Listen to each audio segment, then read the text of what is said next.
आधी बॉलिवूडच्या भाईजानच्या घराबाहेर गोळीबार आणि आता बॉलिवूडच्या नवाबवर चाकू हल्ला। मुंबईत 1990 ची परिस्थिती होते का असा सवाल आता या निमित्ताने उपस्थित होतोय।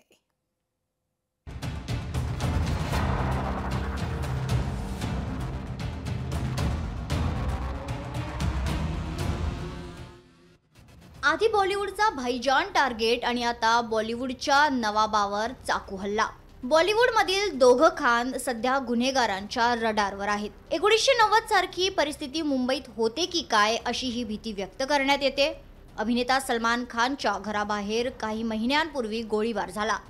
त्यानंतर बॉलिवूडच्या जवळ असलेले आणि राजकारणात सक्रिय असलेल्या बाबा सिद्दीकी यांची गोळ्या झाडून त्यांच्याच कार्यालयाबाहेर हत्या करण्यात आली आणि 15 जानेवारीला अभिनेता आणि पद्मश्री सैफ अली खानच्या घरात घुसून एका चोरानं 1 कोटी रुपयांची मागणी करत त्याच्यावर चाकू हल्ला केला।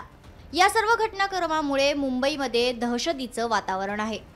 काल रात्री अभिनेता सैफ अली खान यांच्या घरी जी घटना घडलेली आहे त्या अनुषंगाने एक आरोपी याने शिड्यांचा वापर करून बिल्डिंगमध्ये एंट्री करून अभिनेता सैफ अली खान यांच्या घरी एंट्री केलेल्याचं निष्पन्न झालेलं आहे। या आत्ताच्या तपासामध्ये असं निष्पन्न होत आहे की हा जो आरोपी आहे याने चोरीच्या उद्देशाने अभिनेता सैफ अली खान यांच्या घरी प्रवेश केलेला आहे।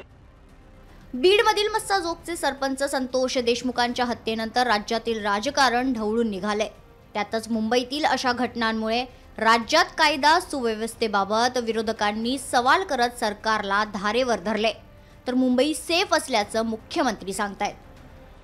या राज्यामध्ये काय चाललंय हा प्रश्न एकदा या राज्याच्या गृहमंत्र्यांनी स्वतःला विचारायला हवा। आम्ही त्यांच्यावरती काही भाष्य केलं की त्यांना यातना होतात, वेदना होतात, पण महाराष्ट्रामध्ये सामान्य जनतेला सुरक्षा नाहीच आहे। देशातल्या मेगा सिटीमध्ये सर्वात सुरक्षित मुंबई आहे। हे खरं आहे की कधी कधी काही घटना घडतात, त्याला गंभीरतेने देखील घेतलं पाहिजे, पण केवळ त्या घटनांमुळे मुंबई असुरक्षित आहे असं म्हणणं हे याकरता योग्य होणार नाही की याने मुंबईची प्रतिमा देखील खराब होते, पण ते अधिक सुरक्षित राहिलं पाहिजे या दृष्टीनं निश्चित सरकार प्रयत्न करेल। राज्यातील जनता भीतीच्या सावटाखाली असल्याचं चित्र आहे। देशाची आर्थिक राजधानी आणि बॉलिवूडची सत्ता असलेल्या मुंबईमध्ये बॉलिवूडमधील कलाकारांवर हल्ले होत आहेत। तिथे सामान्यांच्या सुरक्षेचं काय असा सवाल उपस्थित होतोय। भूषण शिंदे, लोकशाही मराठी, मुंबई।